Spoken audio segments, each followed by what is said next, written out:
The Alawite sect, its origins, history, and intellectual origins. The Alawite sect, also called the Nusayris, is a sect of the 12 Jafari Shiites, distinguished from the Shiites by their belief in the mystical mission, which is the secret teaching and practice of worship, which they believe arose for political, non-religious reasons in order to protect them in light of the surrounding dangers.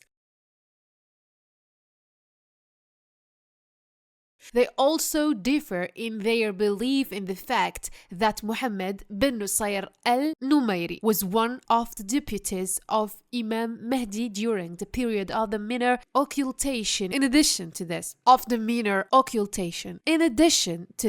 they don't rely on the system of religious authorities, which is considered basic for the rest of the Shiites, and also the presence of few books on jurisprudence and hadith distinguishes the sects, and it relies mainly on Shiite books, especially the four books, and many other works that they share with the rest of the Twelvers.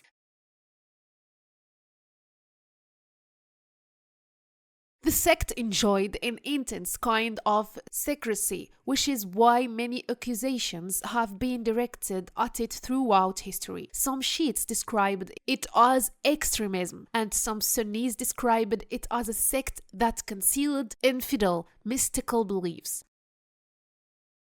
The Alawites were known by several names, including the Nusayris in reference to Muhammad bin Nusayr, which is the name that we find in all the books that talked about them before the 20th century. They were also known as Al-Khasibi in reference to Al-Hussein bin Hamdan Al-Khasibi. But the word Alawites was given to them, the French, during their occupation of Syria after World War I. The Alawites in Syria are present in the coastal mountains of Syria, in Jabal Muhsin in Lebanon, and in the Syrian Iskenderun district, which is currently affiliated with Turkey. Some of them live in the cities of Syria, and they differ from Alawites of Morocco, the Zaydis in Yemen, or the Alawites in Turkey.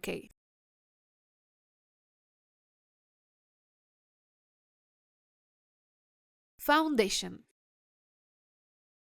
The Alawite Nusayri sect is originally a sect of Shiite sects, and Shiites are the language of the Ansar. However, terminologically, that is, as a sect, it is based on the belief that the caliphate must be limited to Ali, may God be pleased with him, and his descendants according to the text. Then they disagreed about which for his descendants was entitled to the caliphate imamat. The Zaydiyah said through the imamat of the third grandson. Zayd bin Ali bin al-Hussein, the Ismailiyah, said through the imamat of his seventh grandson, Ismail bin Jafar al-Sadiq, and the Twelvers said through the imamat of the 12th grandson, Muhammad bin al-Hassan, nicknamed al-Askari.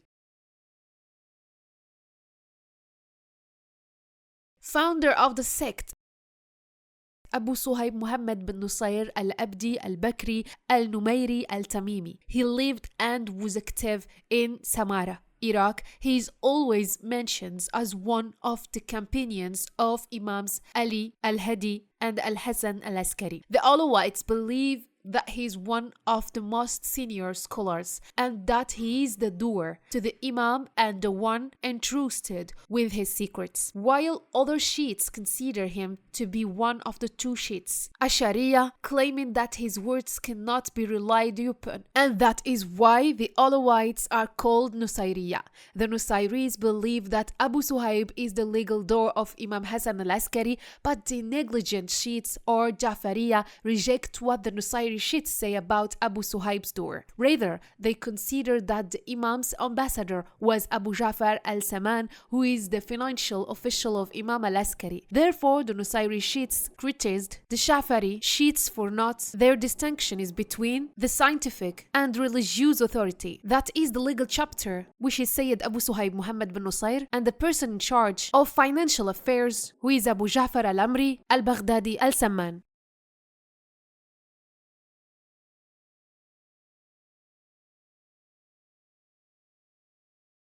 Historical background.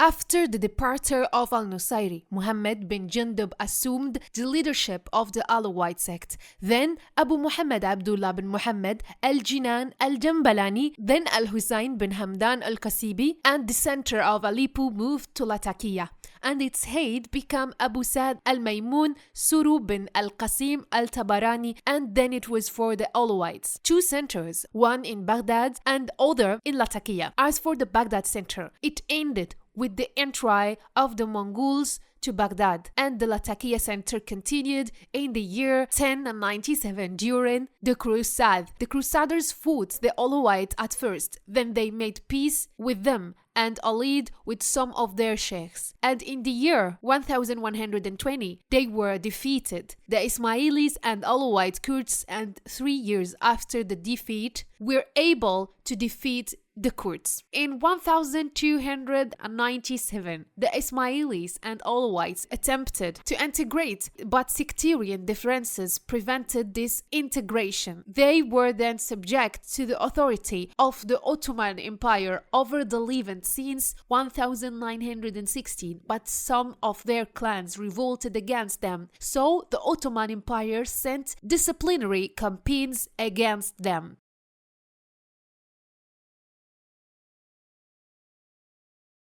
At the time of its occupation of Syria, the French occupation authorities divided it into small states based on the religious and sectarian diversity of its people. As in the south, where the Druze state was established, the Alawite state was established in the northwest of Syria, and it was called the Alawite Mountain State, and it lived between 1920 and 1936 on the coast Syrian. In population was Alawite in the mountains, Sunnis in the coast, Christians as well, and a few Ismailis. On September 29, 1923. That state was declared and the city of Latakia was chosen as its capital. Its population at that time was 278,000 people, and it was ruled by feudal lords from the family Al-Kanj, and on December 5, 1936 it was permanently annexed to Syria after an agreement signed in Paris, despite objections raised by some senior Alawite notables, to which French responded that the Alawites were not mature enough to establish their state at that time.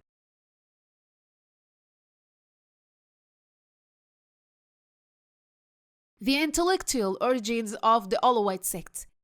Imamat. This sect agrees with most Shiite sects in saying that the Imamat is one of the principles of religion that doesn't tolerate interpretation and therefore is not subject to ijtihad and the statement of text and appointment, meaning that the choice of the Imam is by divine appointment and through the determination of the text, the Quran and the Sunnah for the Imam, and they believe that Imams are infallible from error given that their choice is divine. The Alawites also believe that divine kindness required that the appointment of the Imam be in a clear and conclusive text, and that the Imam be infallible, like the Prophet, from oversight, sin and error, so that believers in the religion can be assured of imitating it in all its words and deeds. The Imams among them are 12, whom the Prophet stated and confirmed. The former among them stipulates the Imamat of the latter. The sect also agrees with the 12 Rashids in claiming the Imamat of the 12th grandson, Muhammad ibn al-Hasan, nicknamed al-Askari, but they differ with them in saying that Muhammad ibn Nusayr is the legal doer of Imam al-Hasan al-Askari, as mentioned previously. This sect also differs with the Sunnis in their opinion. Imamat is a branch of religion that can be interpreted as it's subject to ijtihad. Choosing the Imam must be done by the group electing him through the pledge of allegiance, and restricting infallibility to the prophets. Among the intellectual origin of the sects are also the evidences of legislation, which according to them are for the Holy Quran according to the interpretation interpretation of the Imams, with the rejection of the books of interpretation approved by the Sunnis Ibn Khatir, al-Qurtubi, al-Tabari.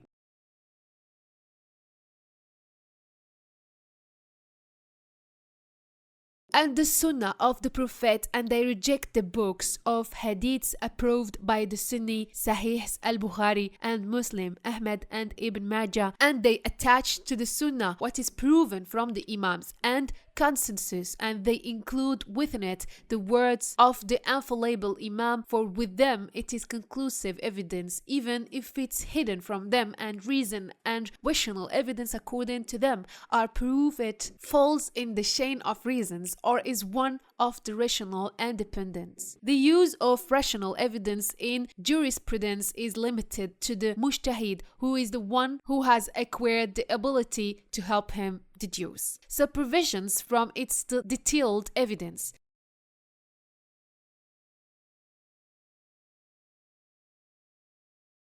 The concept of reincarnation. This concept indicates that a person lives different successive lives. This concept was found in some ancient Eastern religions such as Magianism, Buddhism, and some Christian sects. Some researchers from outside the sect attributed this concept of the Alawites sect, but they didn't provide an internal source proving the existence of this concept officially present among their ranks. The outward and the inward. The Alawites believe that religion has an outward and inward nature, and that the spirit of worship is different from being physical movements carried out by a person carefully and repeatedly. That they believe that the innermost matters are inherited from the infallible Imams, according to their saying, and God returns them to whomsoever He wishes among His chosen servants with insight and reason. Mahdiya. The Alawites are waiting for the appearance of the Mahdi, who will fill the world with equity and justice after it has been filled with injustice and oppression. Also, the majority of Sunnis believe in the Mahdi. They differ from the Alawites and other Shiites, sects in the nature of the awaited Mahdi and in the fact that belief in the Mahdi is not one of the foundations of the Sunni religion.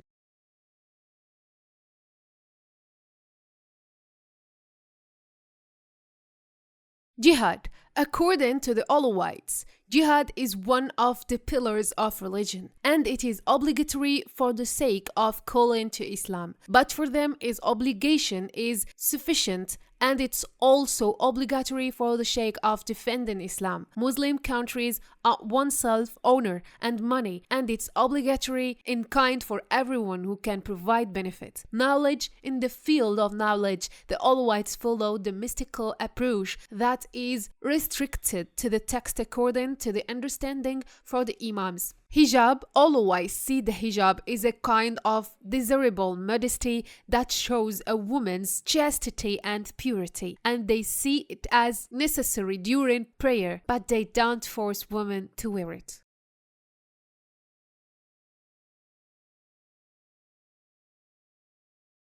Differences with the Sunnah. The Alawites believe that the caliphate after the messenger must go to Imam Ali bin al-Talib according to the Quran, as they believe, and according to the Hadith they believe in, and find a way out of in the Sahihs of Sunnis and Shiites alike. While Sunni Muslims see that the messenger commanded Abu Bakr al-Siddiq, may God be pleased with him, by praying for the Muslims during his lifetime, and no one in this nation reached this position during the lifetime of the messenger except his friend and father-in-law Abu Bakr, and that Ali ibn Talib was also the fourth caliph of the Muslims. So he didn't nominate himself before that, so he was a religious scholar and minister for both caliphs. The priority is given to the Sunnis and the community by the one who has memorized the Quran, the most knowledgeable of the Hadith and the religion, the eldest among them, and the one whom the Muslims agree to put forward after he nominates himself and accepts that first.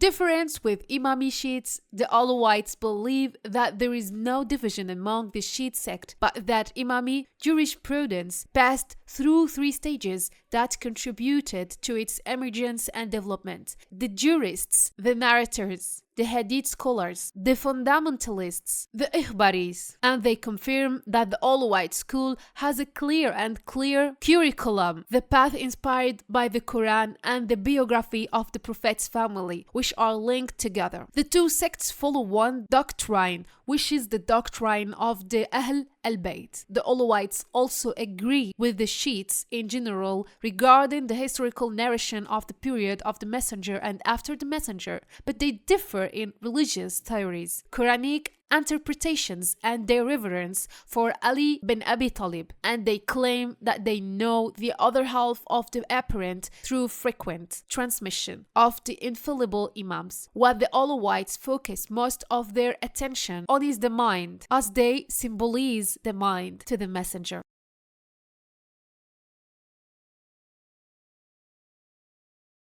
The Alawites describe themselves as an extension of the Twelver Imami, but the members of some other sects consider them infidels because they sanctify Ali bin Abi Talib along with the Messenger Muhammad. May God bless him and grant him peace. Due to the scarcity of Alawites literature, Alawism remains one of the ambiguous beliefs due to the sect's needs to keep the sect's publications within a narrow scope of circulation. The Alawite sect is generally characterized by ambiguity and secrecy, unlike other sects, and seek to attract individuals and urge them to convert to it. We find that the Alawite sect is linked to a specific geographical region of the Alawites, maintained on the Syrian coast, and there is no official institution working to spread the sect and preach it. A group of men preserve the literature, Alawism, and preventing it from being circulated among non-Alawites. When boys reach the age of 15 or 16, they allocate hours of the day to teach them the Alawite faith. The choice is left to the boys. If they want to continue to delve deeply into religious matters and associate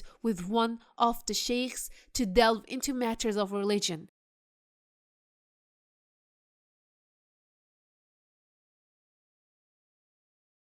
Christian influence. There are many accusations directed at the Alawite sect that it was influenced by Christianity in its customs and religion sciences, and it seems to us that the mixing of Twelver Shiite through with Sufism is what explains this phenomenon. If they were accused of having a deep belief in veils, ghosts, and shadows, then in their terminology it was the same implications in the ranks of their secret system. The occultists are the imams, the ghosts are the captains, and the shadows are the loyal followers. Orientalist Philip even claimed that Nusayris are compromisings of the prophecy of Muhammad and the holy eyes of God. And in the same direction, the Hungarian Orientalist Goldsheer, a Jew known for his fanaticism against Islam, went in the same direction when he said they preserved paganism within a formal Islamic framework. Their faith is a strange mixture of paganism and Gnosticism, which is a philosophical tendency that arose under the influence of the Jewish, Buddhist, Magi, Chinese, and Islam religions.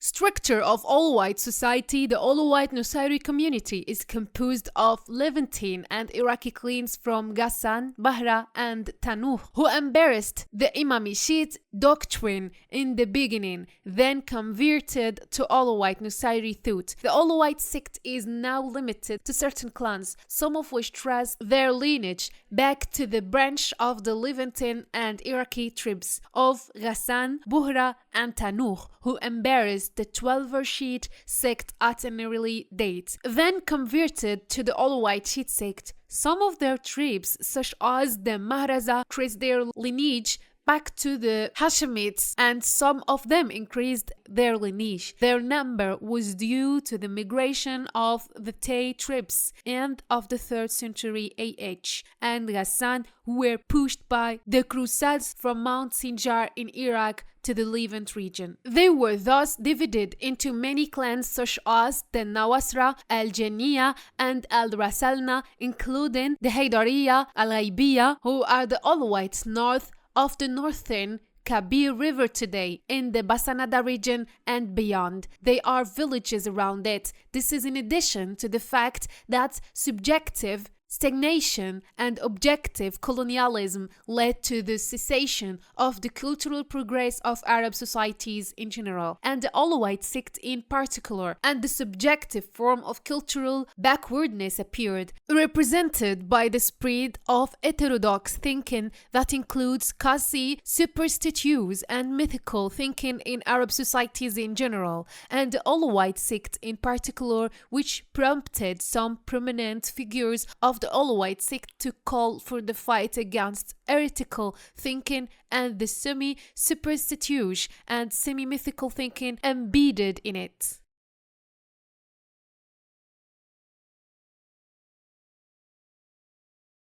Among the Alawites are intellectuals, artists, writers, and academics who live within the general Syrian fabric. Most Alawites don't care about specific religious authorities. Indeed, Hafiz al-Assad's regime distinguished any existing or possible authorities for the Alawites and transformed the clerics into men of Zakat and Hisbah, who were retired from military service instead of among the scholars who were spread in the mountains of the Syrian coast, such as Sheikh Ahmed Sulaiman al-Ahmed and his son, later Badawi al-Jil, Sheikh Ahmed Haidar, the great author, as well as Sheikh Muhammad Ali Isper. Among the most famous Alawites in the Middle East are the leader of the Syrian coastal mountains revolution against the French, Sheikh Saleh al-Ali, and the former Syrian president, dictator Hafiz al-Assad, and his son Bashar, in addition to a number of writers and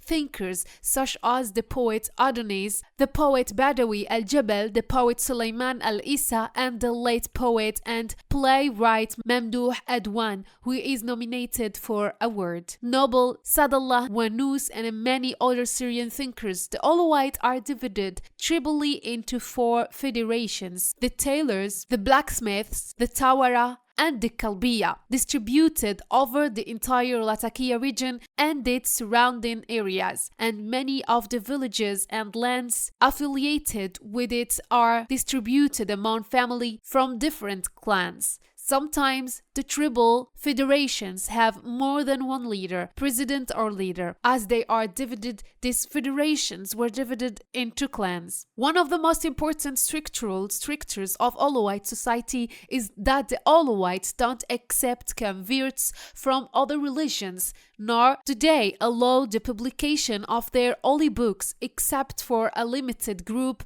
that enjoys trust. Most members of the sect don't know much about the contents of this writing or about the Alawite faith.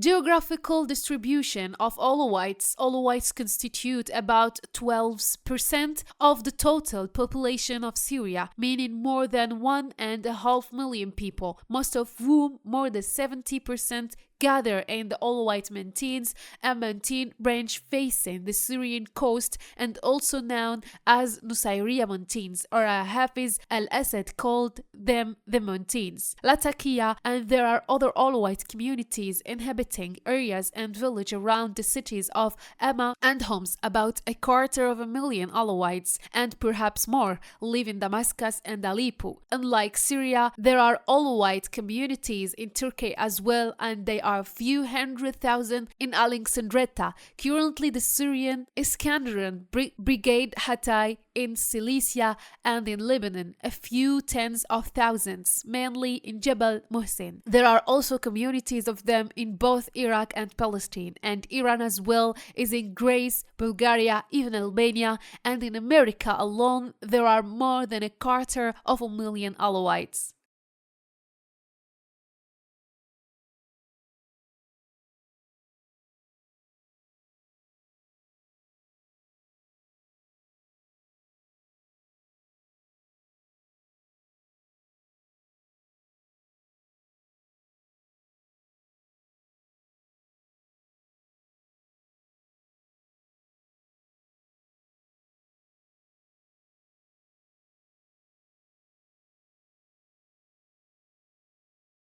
The Alawite sect in Syria is considered the second largest sect, with the Sunnis and the community coming first, then come the Alawites, then the Christians, then the Druze. The Syrian constitution on Article 35 guarantees the right of belief and freedom of worship to the various sects and jurisprudential and Sufi groups, both Sunnis and Shiites. In the era of Saif al-Dawla al-Hamdani, the Alawites enjoyed complete freedom in practicing the rituals of their doctrine, and what distinguishes the state of the Hamdan family is that they were well versed in religious sciences. They studied and graduated under one of the most famous scholars of the era, Abu Abdullah al-Hussein bin Hamdan al-Qasibi, one of the Shiite leaders of the era, scholars and those close to Sayyid al-Dawla al-Hamdani.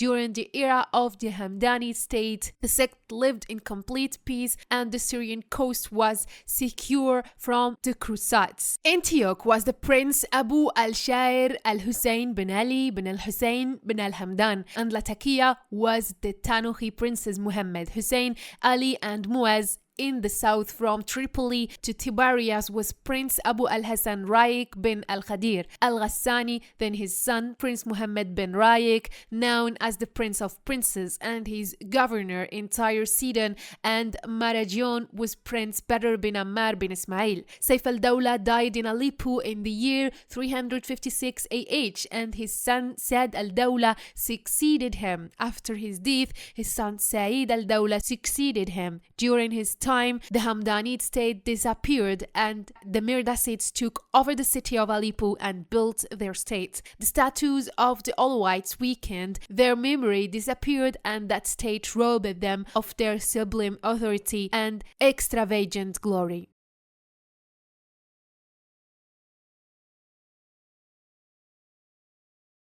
Alawites and Fatimids. After the fall of the Al-Hamdan state, the Fatimids, the rulers of Egypt and North Africa, were able in the year 429 AH to seize Aleppo with the contribution of the Alawites themselves, so that they could live in its shadow in security after the injustice that befell them in the era of the Mirzaid state. However, the Fatimids, Ismaili Shiites, disavowed their Alawites brothers and stripped them of their power. They held state possessions and enjoyed the country's facilities and resources alone. They monopolized the rule and the running of the country's affairs without them, so they retreated into themselves and turned into themselves to avoid temptations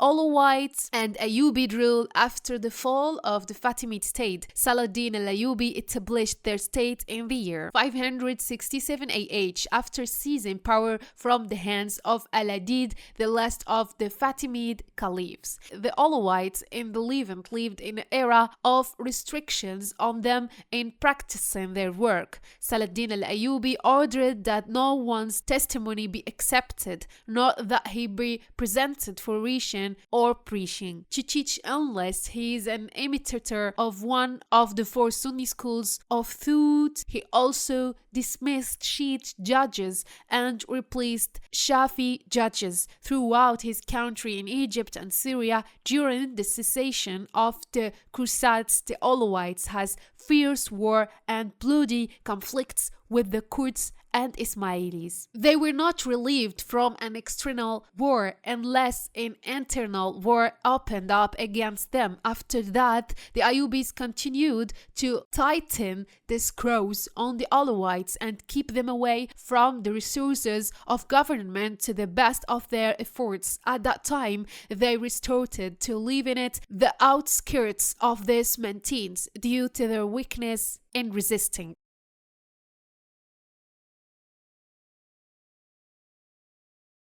Alawite and Mamluks. When the Mamluk state was established in the year 657 AH and took control of the reins of power, the Alawites breathed some relief when it announced the doctrine of Shiism and the return of the call to prayer. Leave the best of deeds. However, they remained isolated from the rule, with the exception of taking over some emirates in Lebanon by the descendants of the Tanohis who emigrated to it, and they defended it about it against Frankish raids. Ibn Qalawun's campaign and Ibn Taymiyyah's fatwa in the year 705 AH, a military campaign was launched to the Kisirwan mountains in Lebanon by order of Sultan Muhammad bin Qalawun, Sultan of Egypt, to exterminate the Alawites following a fatwa issued by Ibn Taymiyyah. He was at the head of this campaign himself, as stated in the book The Beginning and the End. When he issued a fatwa declaring the Nusayris as infidels and that they should be killed, the representative of the Sultanate prepared for him an army that he personally led and was accompanied by Ibn Taymiyyah. They exterminated many people and trampled many lands of their country. This was in the year 705 AH. And at that time, he destroyed the Alawites by killing, exterminating, plundering, and displacing them. These sinful massacres repeat the Alawites of northern Lebanon, especially in Quneitra, Akura, and the areas of Batroun and Akkar al-Diniya. Those who escaped oppression moved to the areas of Latakia and Antioch and camped out in its mountains, and a few of them remained in Lebanon.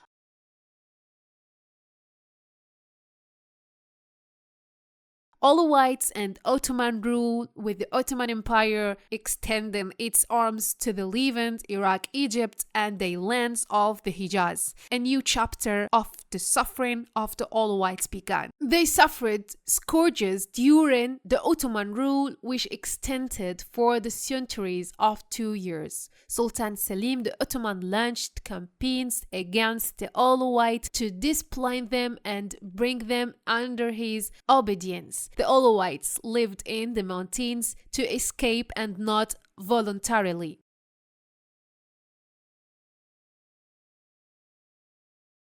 Alawite revolt against the French. After the decline of the Ottoman Empire and the beginning of the colonial era of the Arab countries and their division among the colonial powers, the French occupation of Syria began in 1918 under the pretext of the Mandate. The Alawites suffered while they suffered from the occupation, and many Alawite revolutionaries were martyred under the leadership of Sheikh Saleh al-Ali, the leader of the Alawite revolution against French colonialism. The first battle that Sheikh Saleh al-Ali fought in his war and revolution against the French was in the Wata al-Niha area located west of Wadi al-Uyun and resulted in the death of 35 French soldiers, a significant number of wounded, and a lot of war spoils.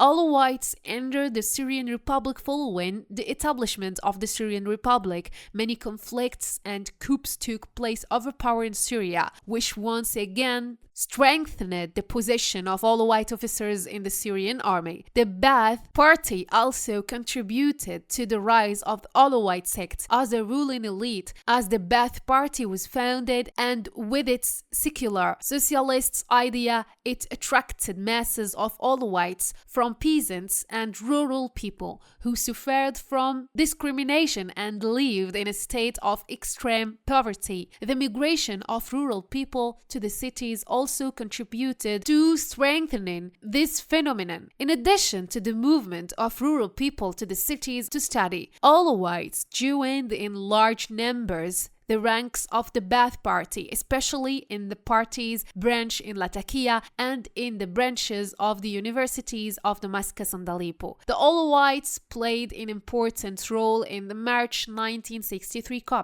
and held sensitive positions in the regime. They also carried out the 1966 coup, but their influence was evident with the coup carried out by Hafiz al-Assad in 1973, which marked the beginning of the rule of the Assad family, through which it ensured the continued control of the Alawite sect over power until today. It is noteworthy that President Hafiz al-Assad asked Imam al-Musa al-Sadr, head of the Supreme Shiite Council in Lebanon, to issue a fatwa declaring the Alawites to be Shiites in order to silence those opposed to this election as President of the Republic, under the pretext that the constitution requires that the President be a Muslim, and the Imam issued his fatwa in 1974, he says Patrick Seal in his book The Struggle Over the Middle East. Issuing this fatwa removed that last obstacle that was standing in the way of Hafiz al-Assad to the presidency. The regime in Syria today faces the greatest internal challenge, which has begun to undermine its almost absolute control over political life in Syria in the face of demands from other components of Syrian society to get rid of the one-party system and establish a new pluralistic political system that guarantees the holding of free elections, which truly represents what Syrian society has come to it today, and it reflects its aspirations toward a free and just political life following the beginning of the opposition demonstrations in Syria against Assad. The Alawites sided with the regime because the fall of the Syrian regime represented a historic setback for the sect in light of the high frequency of sectarian conflicts in the region.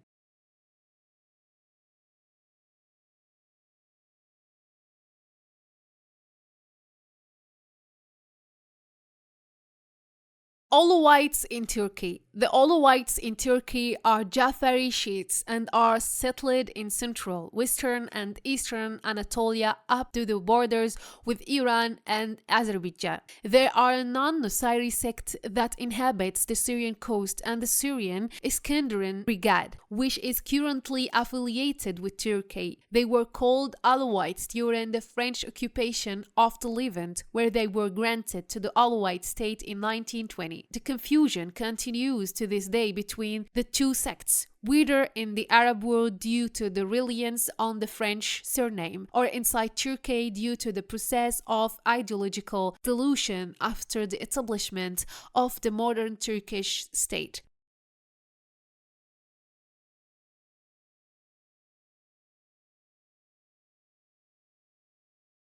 The Syrian Alawites are Arabs, just as the Alawites in Turkey are Turkish in origin, and even the Turkish Alawite population living with Kurdish and Balkan Muslims perform prayers in the Turkish language, which strongly indicates the Turkish nature of Alawism in Turkey. Alawites in Turkey constitute about 15 to 20% of the total population of the Republic, and they are more numerous in Turkey than in Syria, and are estimated at about 15 million people there. Some Turkish state institutions believe that the Alawites are the origin of the Bektashi and Zaydi Shiites, while the Alawites consider themselves representative of the Turkish Anatolian interpretation of Islam. That is, they are merely a religious order representing of sectarian group and not a homogeneous ethnic group, as they are distributed among ethnic groups, the most prominent and largest of which are the Kurds. 30% of Turkey Kurds are Alawites, in addition to a number of Arabs. They also have different languages, as they speak Turkish, Arabic, Zaza, and Karamansi, and the last two languages are related to the Kurdish and Persian languages, in addition to multiplicity of Alawite sects, Bektashi, Dedikan, and Siblin.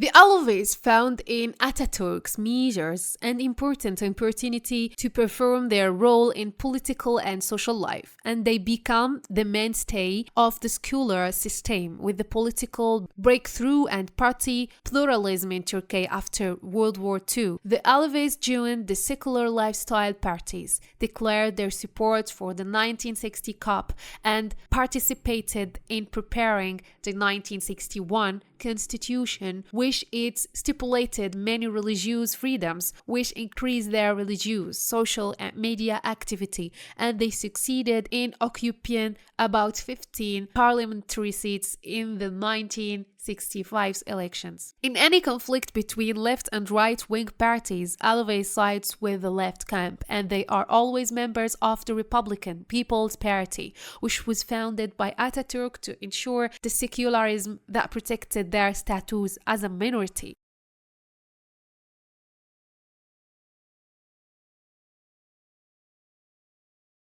While the September 1980 COP greatly harmed the secular left parties, in which Alawites constitute the basic and broad base, in exchange for the COP movement's support for the Sunni Islamic trend and its emphasis on the religious dimension of political identity.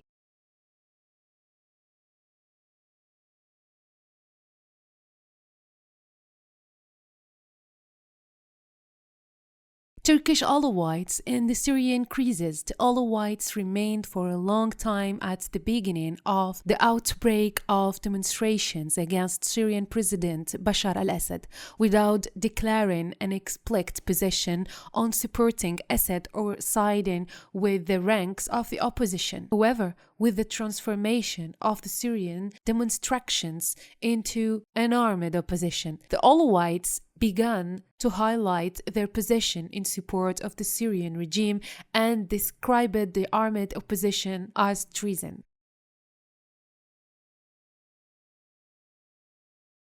Conclusion: the Alawite sect is a sect that has a role in the Syrian political structure now and works to preserve its existence and continuity under a political system affiliated with it. It fears a crushing sectarian war, which may lead to historical crises for the members of the sect and may threaten its future. As a sect, it is angered by the Islamic sects, whether the Shiite sect to which the sect belongs or Sunni sects. Therefore, they always work secretly and closedly to preserve their existence and support non-religious government, and always fear the religious character in any government, whether in Syria or outside it, because that means an explicit threat to their existence. There are many accusations made against the sect due to its complicity with the Bashar al-Assad regime. He belongs to the sect and is accused of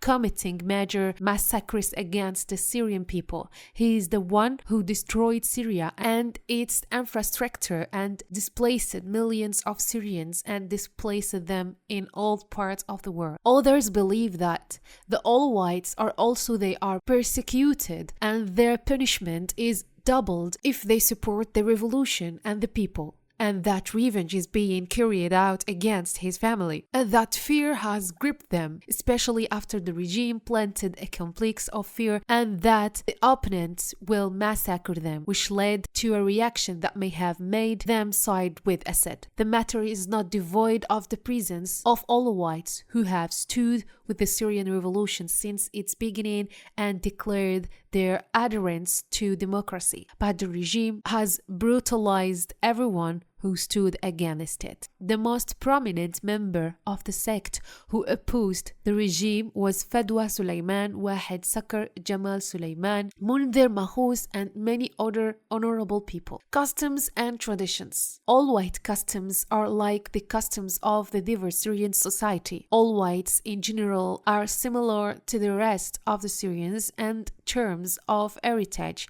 music, dress, food, and sweets. The dialect they speak is Mantinus, similar to the rest of the Syrian dialects. Most Alawites now live in a state of extreme poverty like the rest of the sectors of the wounded Syrian people under an unjust rule. He insulted everyone and exploited everyone.